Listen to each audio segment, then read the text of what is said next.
The hall was enormous, and it was cold, and Calvary had never felt so small in her entire life.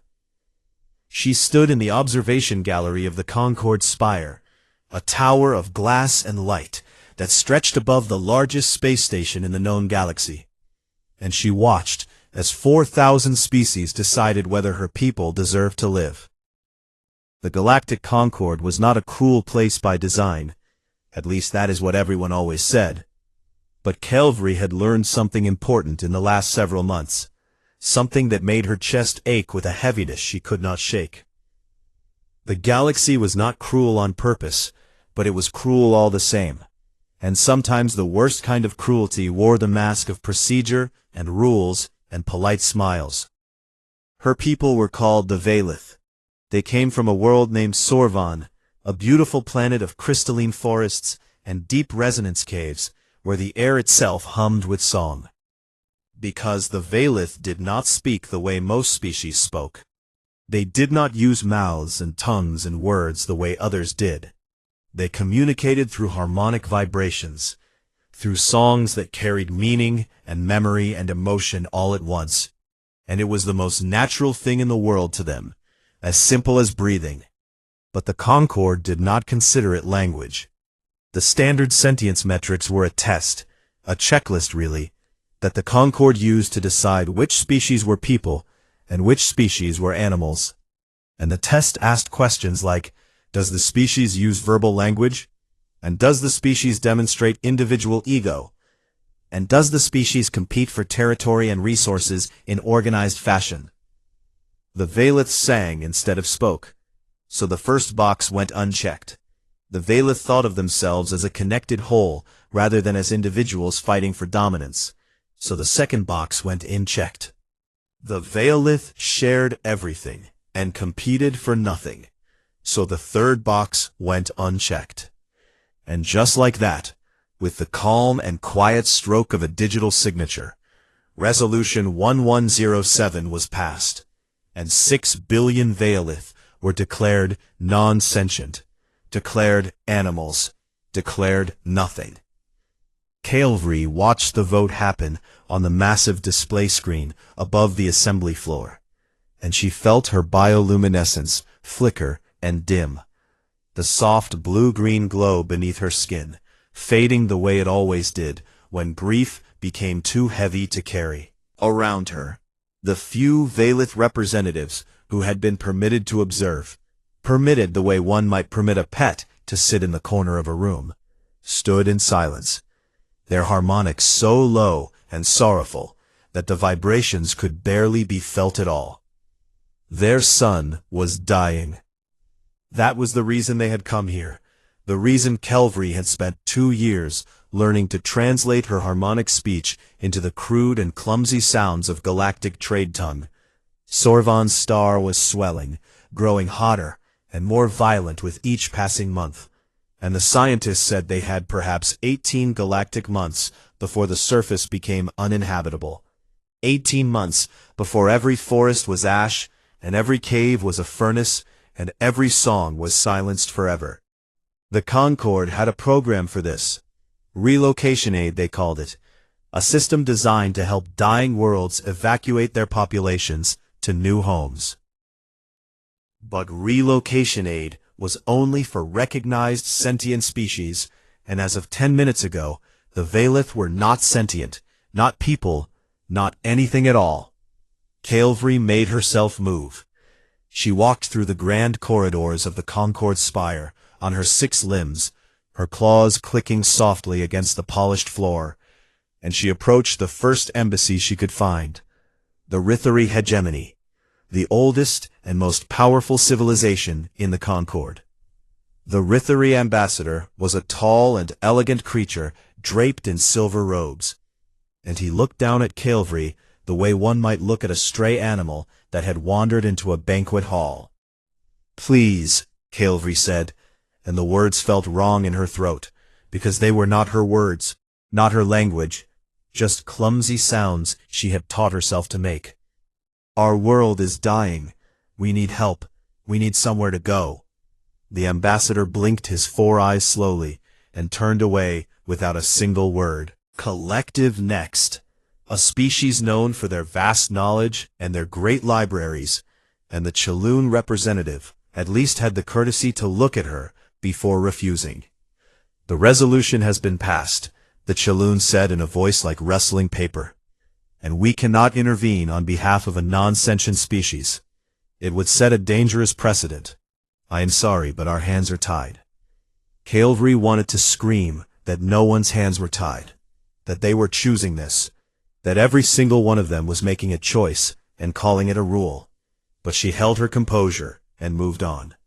The Orvani Directorate was her third attempt, and it was the worst.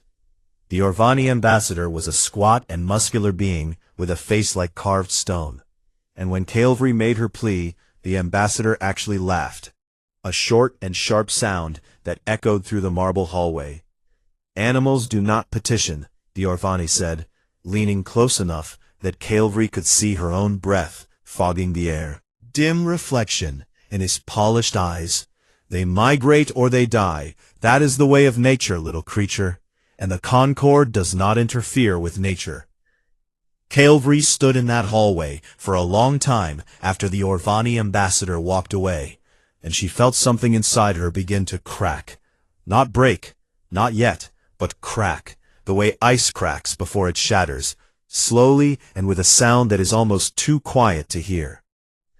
She had one more corridor to walk, one more embassy to visit, though she did not expect anything different from this last one. A minor species, newly admitted, barely 40 years in the Concord, a species she had never even heard of before today. The sign outside the embassy read, "United Nations of Earth, Human Delegation." The office was small and cluttered and warm in a way that surprised her, and the woman sitting behind the desk was not tall or elegant or imposing. She was middle-aged with tired eyes and dark hair streaked with gray, and she wore a simple uniform with a name stitched on the chest, Director Lena Vasquez. Calvary began her plea for the 5th time that day, and she was so exhausted that her harmonic undertones bled through her trade tongue, filling the small office with a low and trembling hum of despair that she could not control. And something strange happened. Vasquez did not look away. She did not laugh, and she did not recite rules, and she did not call Calvary an animal. She leaned forward in her chair, and she listened, truly listened, with an expression on her face that Calvary had never seen on any alien before. An expression that the Valith had a harmonic word for, but that had no translation in trade tongue. It was the look of someone whose heart was breaking for a stranger. "I cannot promise you anything," Vasquez said when Calvary had finished, and her voice was quiet and rough around the edges. "I do not have that authority, but I hear you, and I want you to know that what happened in that assembly today was wrong." No one had said that. Not one species in the entire Concord had called it wrong. Calvary's bioluminescence flickered, and for just a moment, the faintest glow of blue-green light returned beneath her skin.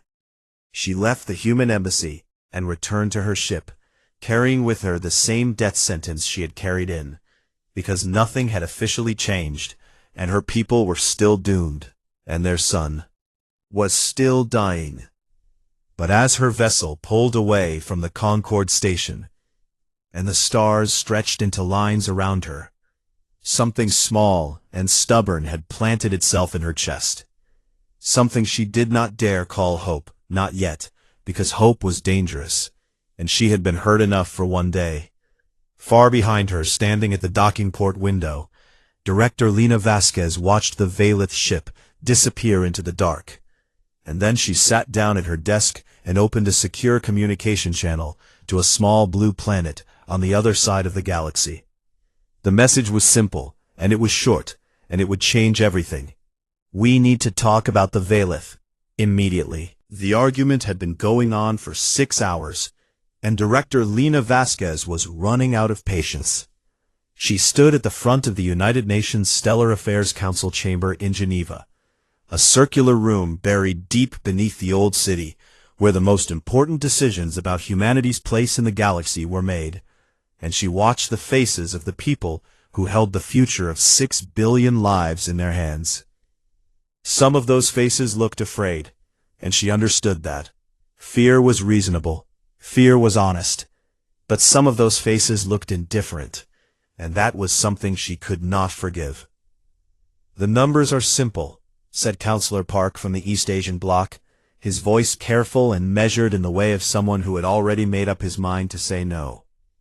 "We have been part of the Galactic Concord for 40 years. 40 years of building trade relationships and earning a seat at the table. And you are asking us to throw all of that away for a species we have never met," Vasquez replied. "I am asking us to save 6 billion people," Vasquez replied. "The Concord says they are not people," Park countered. "The Concord is wrong." That simple sentence landed in the room like a stone dropped into still water, and for a moment nobody spoke. Because saying the Concord was wrong was not a small thing. Humanity was the newest and weakest member of the galactic community, a species that most alien civilizations considered barely worth noticing, and openly defying the Concord's rulings was the kind of thing that could get a young species crushed. Vasquez knew this, and she said it anyway.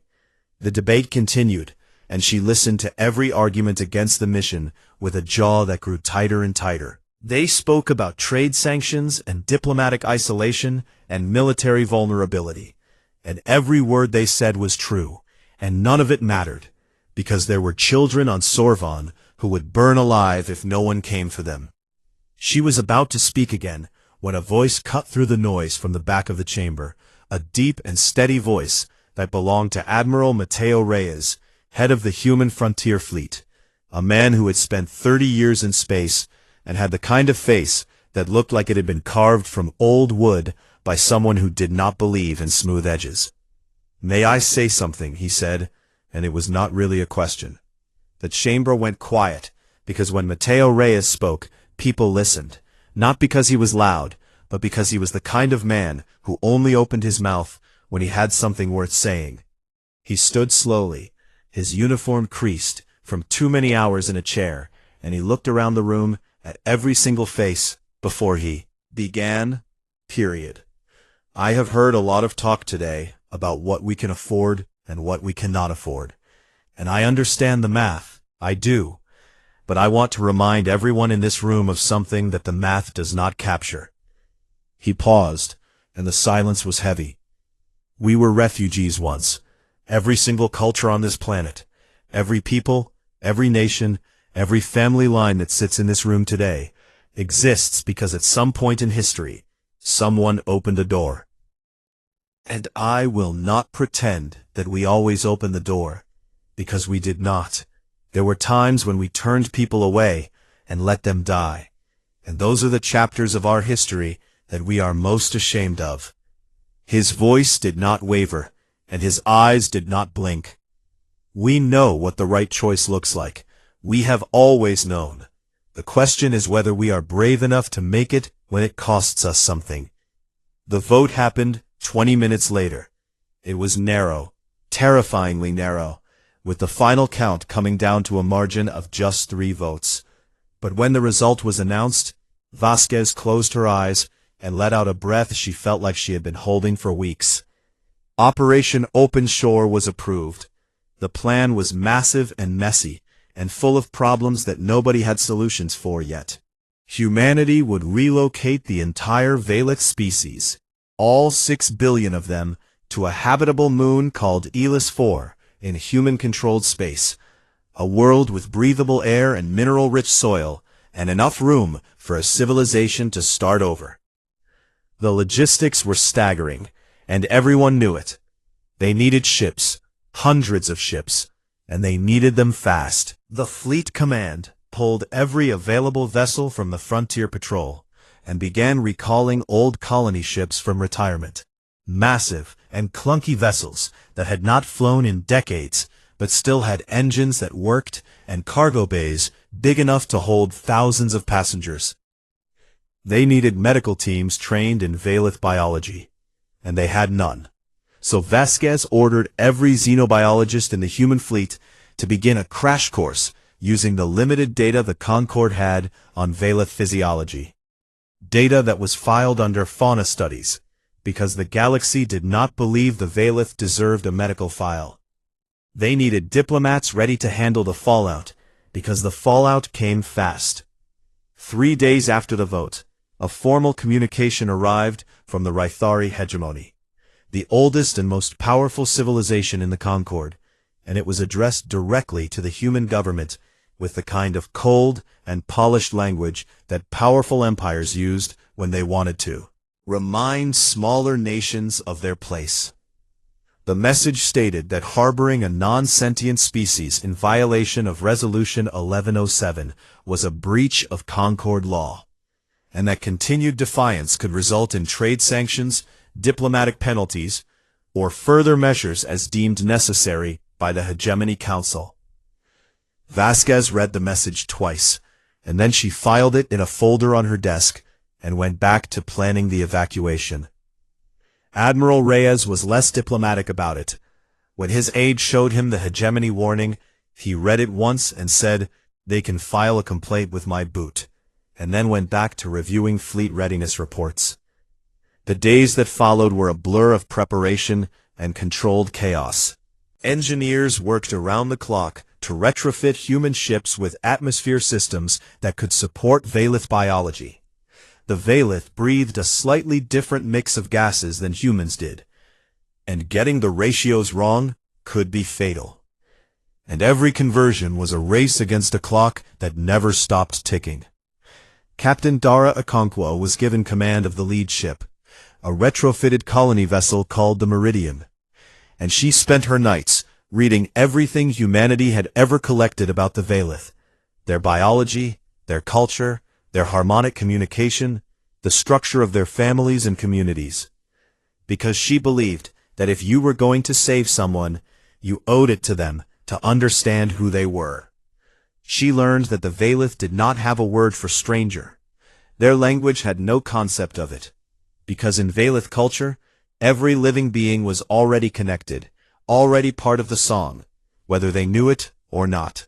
Children were raised by entire communities rather than individual parents, and that a Veilith child's first act of awareness was to hum, a single pure note that the community would harmonize with, welcoming the child into the shared resonance of their people. She learned that the Veilith had never fought a war, not once in their entire history, because their communication made deception almost impossible. You could not lie in a language that carried your emotions as clearly as your words. And she learned that they were terrified, all 6 billion of them, because their sun was killing their world, and no one in the galaxy had cared enough to help. On the morning of the fleet's departure, Okonkwo stood on the bridge of the Meridian and looked out at the assembled ships. 240 vessels of every size and shape, from sleek medical frigates to battered old cargo haulers that looked like they might fall apart at the first jump. And she felt a complicated mix of pride and terror and something else, something stubborn and warm that lived somewhere deep in her chest. Her first officer handed her the final crew manifest and the mission briefing, and she glanced at the numbers one more time. 6 billion souls waiting on a dying world, 18 months before that world became a grave, and 240 human ships standing between extinction and survival.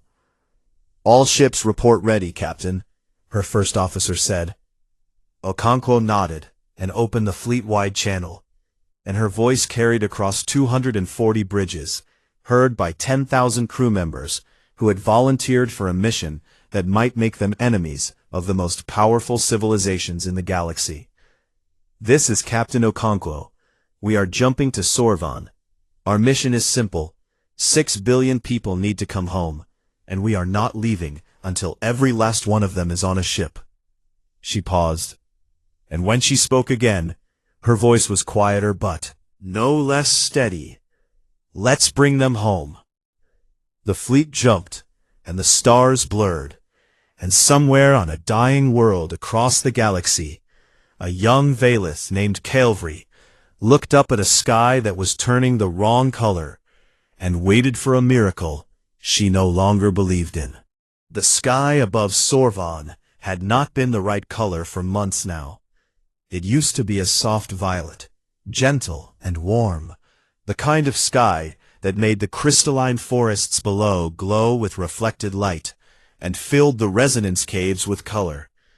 But the dying sun had turned it into something angry and red, a bruised and swollen sky that pressed down on the world like a fist, and Calvary could feel the wrongness of it in every vibration of her body.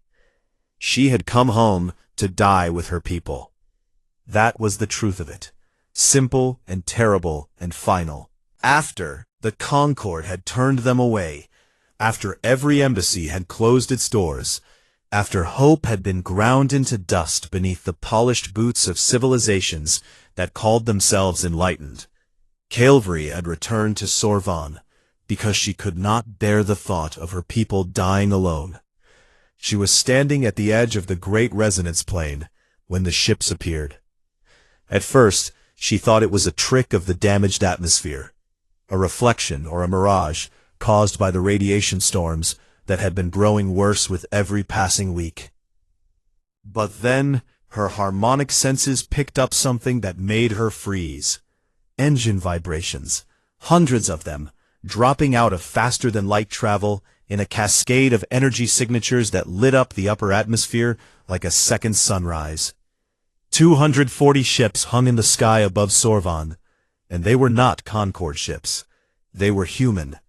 Calvary's legs gave out beneath her, all 6 of them folding at once, and she dropped to the ground as a sound escaped her that was not a word in any language. It was a raw, harmonic burst of shock and disbelief that rippled outward across the plain. And within seconds, every Valeth within range had felt it, and they turned their faces toward the sky. The communication came through on a frequency that Calvary almost did not recognize, because it had been modified. Someone had taken the standard galactic comm signal and layered harmonic resonance patterns over it. Crude and imperfect, but unmistakably designed for Valeth ears. "This is Director Lena Vasquez of the United Nations of Earth," the voice said, and beneath the words, Calvary could feel the harmonic translation humming with something warm and determined. "We are here for you, all of you. We are not leaving without you." They had built the translation software in 3 weeks. 3 weeks, and it was rough and clumsy, and sometimes the harmonics did not match the words, but it worked. And the fact that they had tried at all, that they had cared enough to learn how to speak so that Valeth ears could understand, broke something open inside Calvary that she had been holding shut since the day the Concord called her people animals. She wept, and her tears glowed faintly blue-green in the red light of the dying sky. The evacuation began within hours, and it was the most chaotic and beautiful and heartbreaking thing Calvary had ever witnessed. Human shuttles descended through the tortured atmosphere in waves, their hulls shuddering against radiation bursts and thermal updrafts, piloted by men and women who had clearly never flown in conditions this dangerous, but who came down anyway. The landing zones were organized in rough grids across the planet's surface, each one managed by a human ground team that worked with a kind of frantic and focused energy that Calvary found almost overwhelming. The first problem was atmosphere. Valeth lungs needed a slightly different gas mixture than human standard, and the conversion systems on many of the older ships were not designed for alien biology. Calvary watched human engineers tear apart their own life support systems and rebuild them on the fly, working from data files that were barely a month old, making calculations on tablets while standing in air that was slowly becoming toxic from the solar radiation. A stocky engineer named Tomasz Wojcik became something of a legend in the first 48 hours. He figured out how to convert cargo bay ventilation systems into Valeth-compatible atmospheres, using nothing but spare parts and what he called creative ignorance. And when one of his jury-rigged systems began to malfunction on the 3rd shuttle run, he fixed it while the shuttle was still in flight, hanging upside down from an access panel with a wrench in his teeth. The second problem was fear. 6 billion Valith had just watched their galaxy abandon them. And now alien beings they had never met were asking them to board metal ships and fly away from the only world they had ever known. The terror was overwhelming, and it manifested in harmonic waves of distress that rolled across the evacuation zones like invisible storms, causing confusion and panic in beings who communicated emotion as naturally as they communicated thought. The human medics had no training for this. Harmonic shock, the Valith equivalent of a panic attack, was not in any of their textbooks. But they learned fast. A young medic named Sana Ayad discovered that physical contact helped. That holding a Valith's smaller forelimbs and maintaining steady breathing created a calming resonance that the Valith could latch onto. And within a day, every human medic on the surface was doing the same thing, holding hands with beings from another world, and breathing slowly until the shaking stopped. Calvary moved between the evacuation zones, translating, guiding, calming her people as best she could, and she watched the humans work with a growing sense of wonder that she could not fully explain. They were clumsy and loud, and they made mistakes constantly. They mispronounced Valith names, and they tripped over their own equipment, and they argued with each other in voices that the Valith found almost painfully sharp. But they never stopped. Not once. Not when the radiation alarms went off, and the surface teams had to shelter beneath their shuttles for hours at a time. Not when a cargo ship's engine failed in orbit, and the crew had to be rescued by a frigate that was already carrying twice its safe passenger limit. Not when the Rithari hegemony sent a diplomatic cruiser to observe the evacuation, and its commander, a cold and imperious being called High Arbiter Sethkon, positioned his ship in orbit like a vulture watching something die.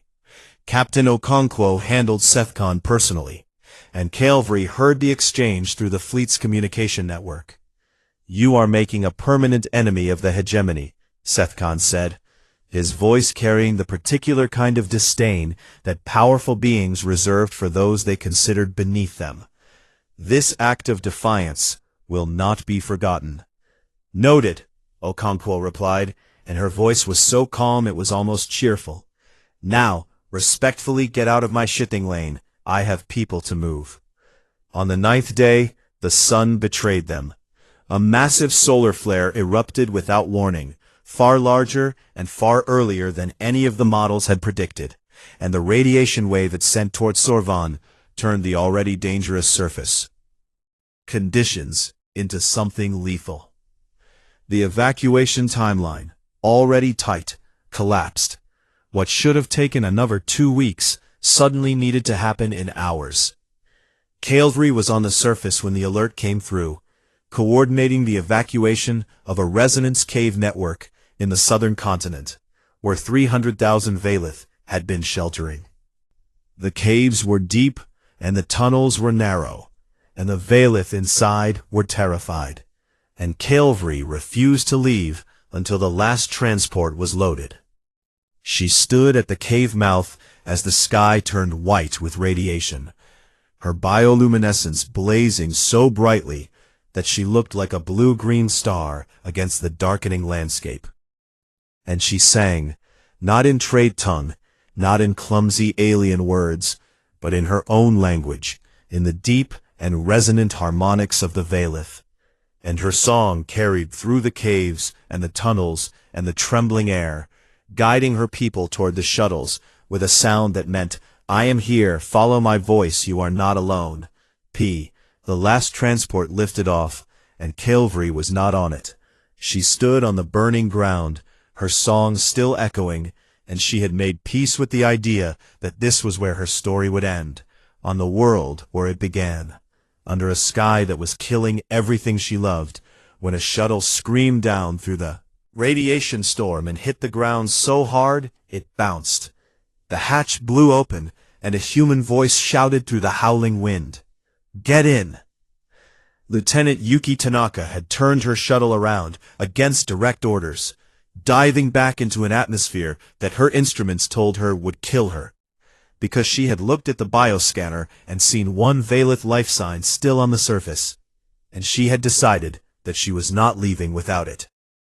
Calvary ran, and Tanaka grabbed her with both hands and hauled her aboard, and the shuttle launched so hard that the G-force pressed them both against the floor. The radiation alarm screamed the entire way up, and the hull temperature climbed to numbers that made the shuttle's computer speak in warning tones that sounded almost panicked. They broke atmosphere with seconds to spare, and behind them, the surface of Sorvon turned white. The world was dead. In the fleet above, 240 human ships carried 6 billion Valith souls, and in every corridor, and every cargo bay, and every makeshift shelter, a mourning harmonic rose, low and deep and ancient, a sound that had no words, because some grief was too large for language. The Valiths sang for their lost world, and the sound moved through the metal walls of the human ships like water through sand, and it was so full of sorrow that human crew members who did not understand a single note of it stopped what they were doing and wept. Tomasz Wojciech sat in the engine room of his ship with tears running down his face, and beside him a young Valith child pressed close to his side, humming softly, and neither of them spoke because there was nothing to say. Tanaka sat in the cockpit of her battered shuttle with Calvary beside her, and the two of them looked out at the place where Sorvon had been, now just a bright and terrible glow against the stars. "I am sorry," Tanaka said quietly. "I am sorry we could not save your world." Calvary's bioluminescence pulsed once, soft and steady, and she placed one of her smaller forelimbs against Tanaka's hand. "You saved us," she said, and her harmonic undertone carried a single resonant note that needed no translation. Gratitude so deep it had no bottom. The fleet turned toward human space, and behind them the stars were silent, and ahead of them the unknown waited, and 6 billion Valith were alive because a species they had never met had looked at them and seen people. Elise 4 was not Sorvon, and it would never be Sorvon, and every Valith who set foot on its soil felt that truth like a bruise that would not heal. But it was alive, and it was theirs, and in those first raw and fragile weeks, that was enough. The moon orbited a gas giant in a quiet corner of human-controlled space, a world of rolling hills and deep mineral veins, and an atmosphere that the Valith could breathe without modification. Its sky was not violet like home. It was a pale and gentle gold, the light of a younger and kinder sun filtering through thin clouds. And when the first Valith children stepped outside and looked up, they hummed a note of confused wonder that spread across the settlement like ripples in still water. The humans helped them build, but they were careful about how they helped, and Calvary noticed this and was grateful for it. Director Vasquez had given the order herself. We build what they ask us to build, not what we think they need. And so the human engineers followed Valith plans and Valith designs, even when those designs made no structural sense to human eyes. The Valith did not build in straight lines or sharp angles. They built in curves and spirals, and flowing shapes that followed the natural resonance patterns of the ground beneath them. And the first human engineer who tried to improve a Valith design by straightening a wall was politely but firmly told by his supervisor to put it back the way it was. Within the first month, the Valith bioarchitects began doing something extraordinary. They discovered that the mineral-rich soil of Elise 4 could be shaped and grown into crystalline structures similar to the forests of Sorvon. Not identical, but close enough to carry harmonic resonance. The first structure they grew was a community resonance chamber, a domed space made of living crystal that amplified and reflected sound in ways that human instruments could barely measure. And when the chamber was finished, and the first Veilith community gathered inside and sang together for the first time since leaving their dying world, the sound that emerged was so beautiful and so full of grief and hope woven together that the human workers outside stopped everything and stood in silence, listening to a song they could not understand but could feel in their bones. Elise 4 began to sing, and the longer the Veilith lived there, the louder and more complex that song became. It was during this time that the two species began to truly learn from each other, and what they discovered surprised everyone. Veilith harmonic communication turned out to have applications that no one had imagined. Tomasz Wojcik, the engineer who had become something of a folk hero during the evacuation, made the first breakthrough when he realized that specific Veilith resonance frequencies could stabilize microfractures in metal and crystal structures. Essentially, the Veilith could sing cracks shut. Within weeks, human engineers were working alongside Veilith resonance specialists to develop new construction techniques that combined human material science with Veilith harmonic manipulation, creating structures that were stronger and more flexible than anything either species could build alone. Medical researchers discovered that Veilith harmonics had a measurable calming effect on human nervous systems, reducing stress hormones and improving sleep quality. And before long, there were Veilith volunteers visiting human hospitals and care facilities, singing for the sick and the elderly and the wounded in a gentle exchange of comfort that crossed every boundary of biology and language. And the Veilith, in turn, learned something from the humans that they had never had a word for. Calvary was the first to articulate it, sitting with Vasquez one evening on a hillside overlooking the growing settlement, watching the golden sky fade into a darkness filled with unfamiliar stars. "Your people have a concept that we do not understand," Calvary said, and her trait tongue had improved enormously in the months since the evacuation, though her harmonic undertones still bled through and gave every word an emotional depth that human speech could not carry. "You call it spite." Vasquez laughed, and the sound startled a small flying creature from a nearby bush. "Spite is when you do something specifically because someone told you that you could not," Vasquez explained. "It is the refusal to give up, not because you believe you will win, but because you refuse to give the satisfaction of quitting to whoever is trying to make you quit." Calvary was quiet for a long time, processing this, and then her bioluminescence brightened in the way that meant she was experiencing a strong emotion. "We have no word for this," she said, "but I think we need one." The peace of Elise 4 did not last, because the galaxy had not forgotten what humanity had done, and the powerful do not forgive defiance quietly. The Rithari hegemony had spent months building a coalition within the Concord, and now they struck, not with weapons, not yet, but with politics, which could be just as deadly. The hegemony pushed a formal motion through the Concord Assembly calling for sanctions against humanity, framing the entire situation as a legal matter rather than a moral one. The humans have violated Resolution 1107, the hegemony's statement read, by providing asylum and resources to a classified non-sentient species. This is not a matter of compassion, but of law, and the law must be upheld. It was a clever move, because it forced the debate away from the question of whether the Veilith were people, and toward the question of whether humanity had broken the rules. And in a galaxy that ran on rules and procedure and precedent, that was dangerous ground. But the real fear behind the motion was something deeper, something that the hegemony would never say out loud. If the Veilith were recognized as sentient because humans treated them as such, it would undermine the entire Concord classification system, a system that dozens of powerful species use to justify the exploitation of lesser races across the galaxy.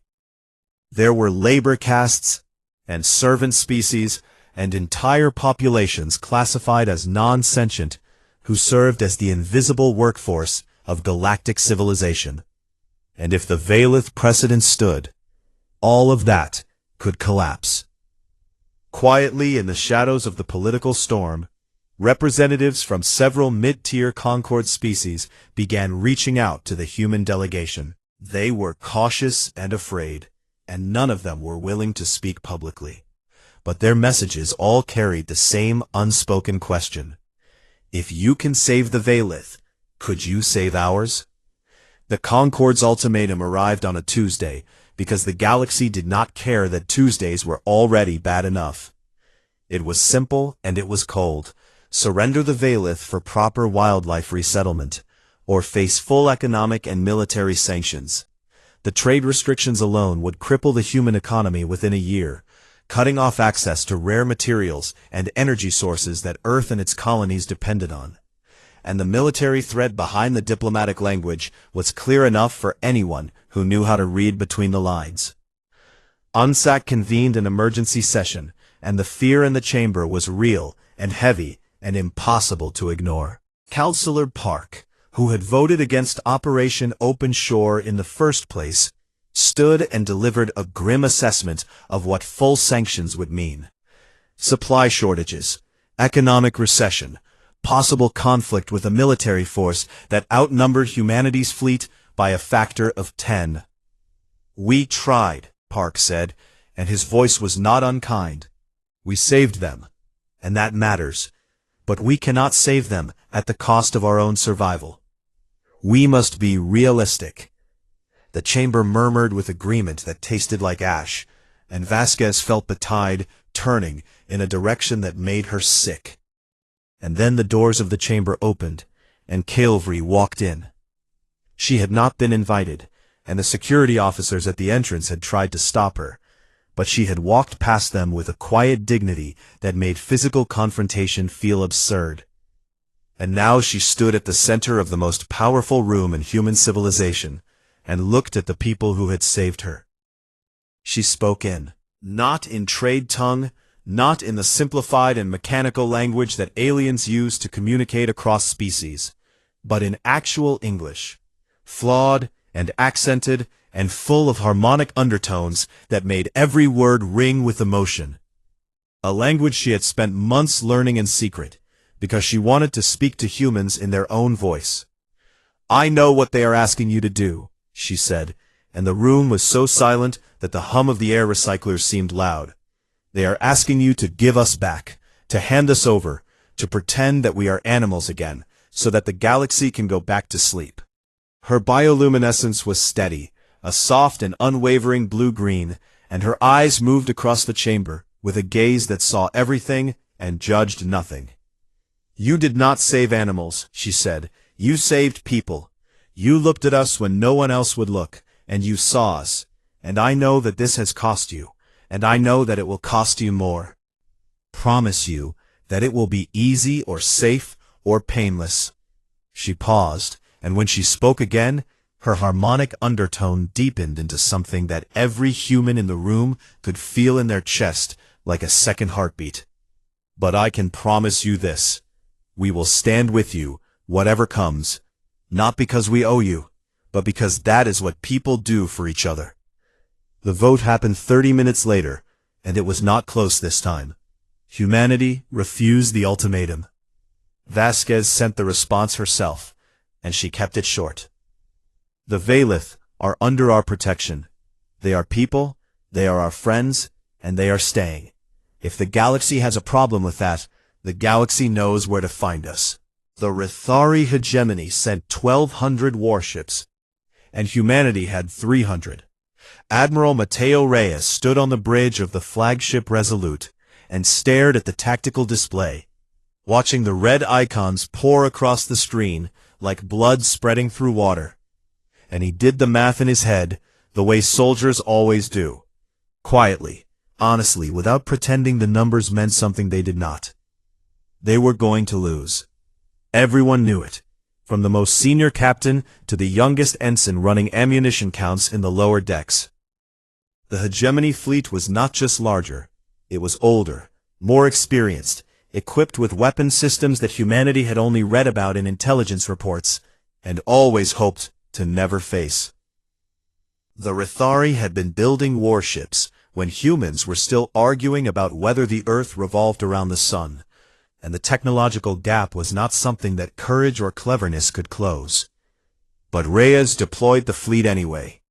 He arranged his 300 ships in a defensive line at the edge of human space, positioned between the approaching Hegemony Armada and Elise 4.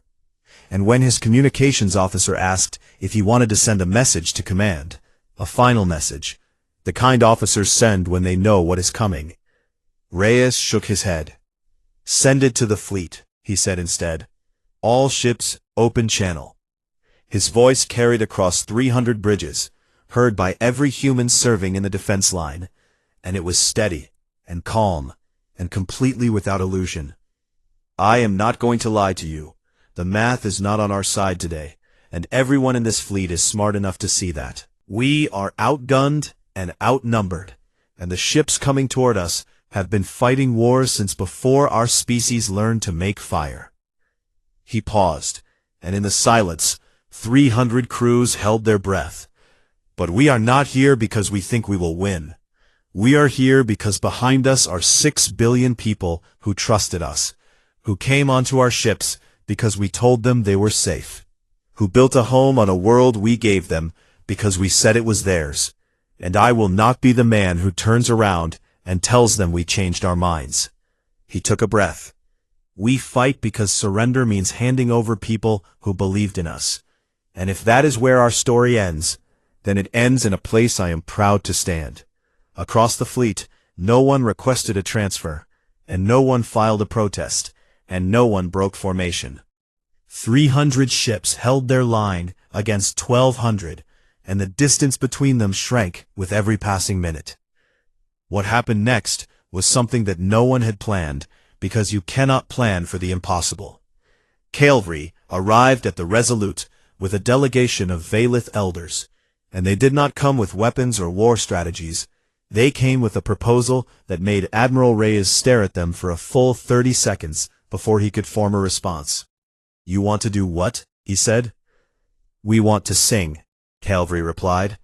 The Valith had spent months studying the intersection of their harmonic abilities and human technology, and what they had discovered went far beyond healing cracks in metal. Valith harmonics, when channeled through the right equipment and amplified to the right frequencies, could interact with energy systems in ways that no one had thought possible.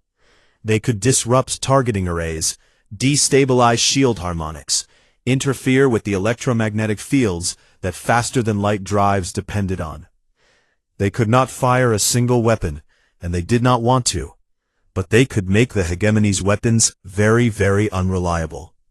Reyes agreed, because at this point he was willing to try anything, and within hours, the Valith were positioned throughout the human fleet, connected to communication arrays and sensor systems that had been hastily modified to channel and amplify their harmonics.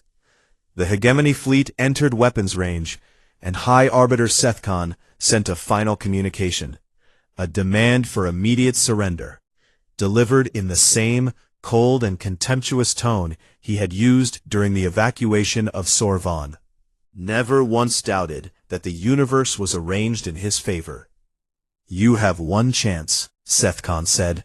"Surrender the fauna and withdraw, or be destroyed.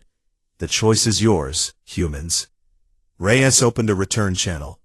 "The choice was always ours," he said, "and we already made it."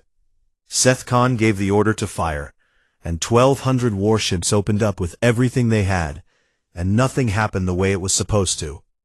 Targeting systems flickered and lost lock, missiles veered off course, shield generators pulsed with irregular frequencies that weakened the energy barriers they were supposed to maintain. Across the Hegemony fleet, systems that had worked flawlessly for centuries began to stutter and fail and behave in ways that their operators had never seen. And the cause was everywhere and nowhere. A sound, a vibration, a harmonic resonance that wove through the electromagnetic spectrum like water through sand. The Valith sang. From every ship in the human fleet, Their harmonics poured outward, carried by communication arrays and sensor dishes and every piece of technology that could transmit a signal. It was not an attack in any way that the hegemony understood. There were no weapons, no explosions, no violence. Just a sound that was also a frequency, that was also an interference pattern, that turned the most advanced warships in the galaxy into expensive, malfunctioning metal. Sethcon's flagship alone suffered 47 system failures in the first 4 minutes. The hegemony fleet did not stop. They were too proud and too angry for that. But they slowed, and their fire became scattered and imprecise. And the human fleet, which should have been destroyed in the first exchange, held its line. And while the battle stuttered in space, something far more important was happening in the halls of the Galactic Concord. 17 species broke from the hegemony block. 17, not the most powerful and not the wealthiest, but enough to shatter the coalition that Sethcon had spent months building. They issued formal declarations recognizing the Valith as sentient, denouncing Resolution 1107 as unjust, and condemning the military action against humanity as an act of aggression rather than enforcement. The Chaloon Collective was among them, and their statement cut deepest of all, because the Chaloon, the great librarians of the galaxy, admitted in their declaration that their own non-sentient worker caste, the Chaloon Va, had always been people, and that the collective had known this and had chosen to ignore it for the sake of convenience and profit. On Chaloon worlds, the Chaloon Va rose, not in violence, but in voice. They simply stopped working, and stood in the public squares of their cities, and spoke their names aloud. Names they had always had, but had never been permitted to use. And the sound of 1,000,000 voices claiming their own identity was louder than any weapon. More species followed, and then more, and the political ground beneath the hegemony's feet crumbled faster than Sethcon could issue orders. His fleet was not losing the battle, not exactly. But the war had shifted to a place where guns did not matter, and every minute he spent firing at human ships was another minute that the coalition against him grew larger and angrier and more certain of itself. Sethcon was many things: arrogant, cold, contemptuous. But he was not stupid. He looked at the tactical display showing his malfunctioning fleet and the strategic display showing his collapsing political alliance. And he made the only calculation that was left to make. The hegemony fleet withdrew. Not in defeat. Sethcon would never call it that, but in what his official report would describe as strategic repositioning in light of evolving political conditions, which was the Rythari way of saying that they had lost without admitting they had lost. In the weeks that followed, the Galactic Concord was forced to do something it had never done in its entire history: admit that it was wrong. Resolution 1107 was repealed, and the standard sentience metrics were dismantled. Not reformed, not adjusted, but taken apart entirely. A new framework was proposed, one that measured sentience not by how closely a species resembled the dominant galactic cultures, but by whether a species demonstrated awareness, community, creativity, and care, qualities that the Valith had in abundance, and that the species who had tried to destroy them so often lacked. Over the next decade, more than 200 species, previously classified as non-sentient, were reclassified as full members of the galactic community. Labor castes were freed. Exploitation systems were dismantled, slowly, imperfectly, with setbacks and resistance and the kind of grinding political work that never makes for exciting stories. But the change was real, and it was permanent, and it had started because one species refused to look away. 12 years after the evacuation, Calvary stood on the surface of Elise 4 and watched the world her people had built. The resonance forests had grown tall and strange and beautiful, crystalline structures that caught the golden light and broke it into colors that Sorvan had never known. The air hummed with the songs of 6 billion Valith who had found their voice again. and threaded through those songs were new harmonics. Human laughter, human music, the sound of two species living together in a way that neither had imagined possible. Beside her stood Vasquez, older now, her hair fully gray, her face lined with the kind of marks that came from years of fighting battles that mattered. She leaned on a walking cane that the Valith had grown for her from resonance crystal, a gift that hummed softly with a harmonic that meant friend in the Valith language. Below the hill where they stood, Valith and human children played together among the crystal trees, their laughter mixing with harmonic hums, in a sound that was not quite human and not quite Valith, but something entirely new.